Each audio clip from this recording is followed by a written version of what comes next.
Alors pourquoi un forum comme celui-ci est-il important à organiser? Ce forum a le mérite d'organiser la rencontre d'abord des ressortissants des pays du Sud, mais également avec la participation du monde entier, parce que comme vous le savez, c'est plus de 15 pays qui sont représentés ici. Et si vous vous référez au message que le roi Mohamed VI a lu à l'intention des participants, c'est une véritable interpellation en direction de nous les dirigeants.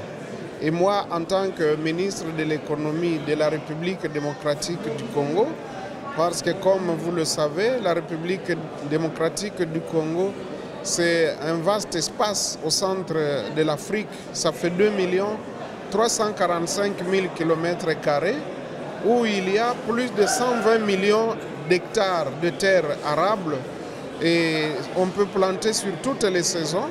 Nous avons le grand réservoir de minerais, comme vous le savez, mais par moments ça nous attire des guerres parce que bon, il y a des convoitises, mais aujourd'hui, heureusement, la paix est revenue. Nous avons un très grand réservoir de pétrole, mais nous n'avons pas voulu exploiter le pétrole pour le moment parce que nous estimons que la première richesse, c'est l'agriculture. La deuxième richesse, bien sûr, ce sont les hommes.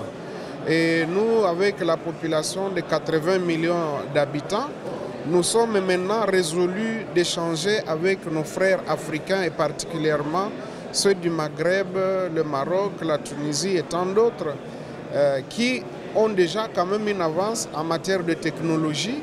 Et nous avons besoin de la technologie pour transformer nos ressources. Pour que nos ressources puissent profiter à tout le monde, à la communauté humaine, aux Africains et même aux autres.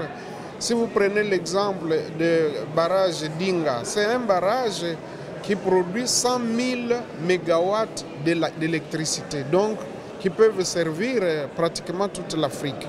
Et donc ce barrage-là, qui au jour d'aujourd'hui n'est exploité qu'à 1/10 de son potentiel, nous estimons que cette énergie-là peut permettre le développement d'une grande partie des pays africains. Vous savez que maintenant, la République démocratique du Congo, selon le rapport de la Banque mondiale, se situe à une croissance de 9,5% pour l'année 2014. Et c'est ce qui explique qu'en ce qui concerne la production des minéraux comme le cuivre, nous sommes passés de 100 000 tonnes à 1 150 000 tonnes, rien que pour l'année 2014, sans compter le cobalt, l'or, le diamant et tant d'autres. Et donc nous pensons que toutes ces ressources-là, pour qu'elles soient réellement utiles à la communauté humaine, il faut que nous puissions échanger avec les autres. Ceux qui ont le savoir, ceux qui ont la technologie, qu'ils puissent venir vers nous. Ainsi, ce brassage-là entre les ressources naturelles et l'intelligence humaine fera que cette croissance puisse être partagée par tous les pays. Parce que nous avons compris qu'il ne suffit pas d'avoir des ressources naturelles comme nous en avons beaucoup. Un pays comme le Japon n'a pas de ressources naturelles, mais grâce à l'intelligence humaine, c'est une grande puissance financière du monde.